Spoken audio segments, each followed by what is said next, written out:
입니다.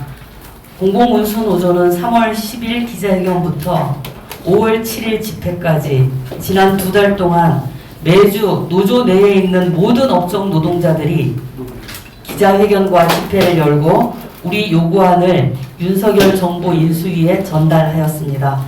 공공부문 비정규직과 의료, 교육, 우체국, 돌봄사회 서비스, 에너지, 철도, 지하철, 물류, 운수, 사회보험, 연구 전문, 문화, 예술을 비롯한 우리 조합원과 시민들의 절실한 요구를 전달하였습니다.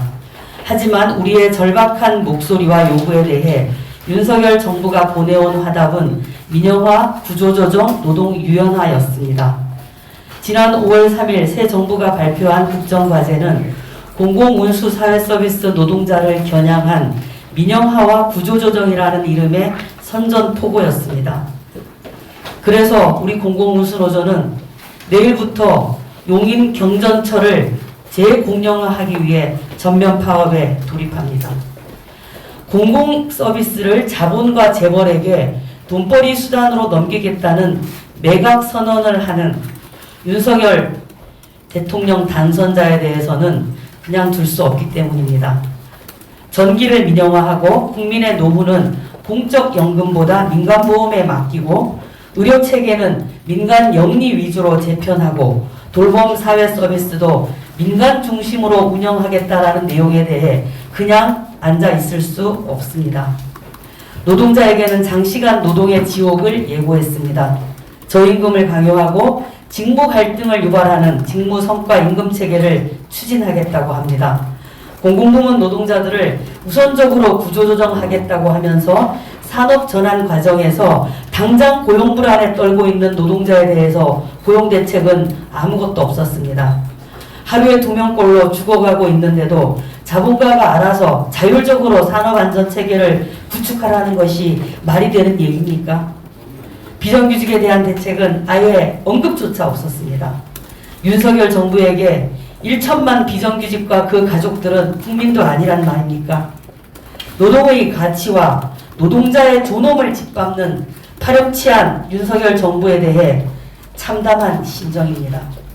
윤석열 정부는 코로나19 이후 더 큰 불평등과 절망 속에 있는 국민들에게 국가의 책임과 역할을 포기하겠다는 것인지 묻고 싶습니다. 정부의 역할을 시장에 팔아넘기는 정부는 더 이상 정부가 아닙니다.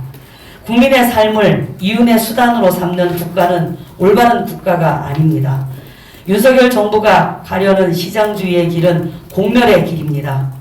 민영화 추진은 차별과 불평등으로 향하는 문입니다. 시장주의는 재벌과 기업, 외국 투자 자본의 배는 불려줄지언정 차별과 불평등은 결코 해소할 수 없으며 국민의 기본권은 파탄 날 수밖에 없습니다. 지금 필요한 대안은 시장주의가 아닌 공공의 가치를 확대하여 함께 사는 것입니다.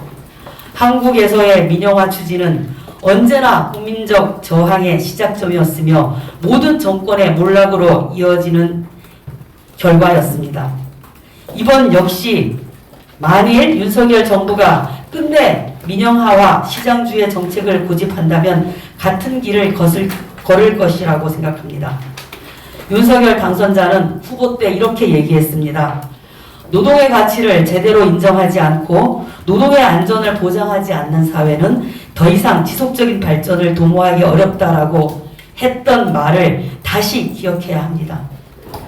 자본과 관료에 의한, 자본과 관료를 위한, 자본과 관료의 국정과제를 국민의 국정과제로 다시 고쳐 만들 것을 강력히 촉구합니다. 이상입니다.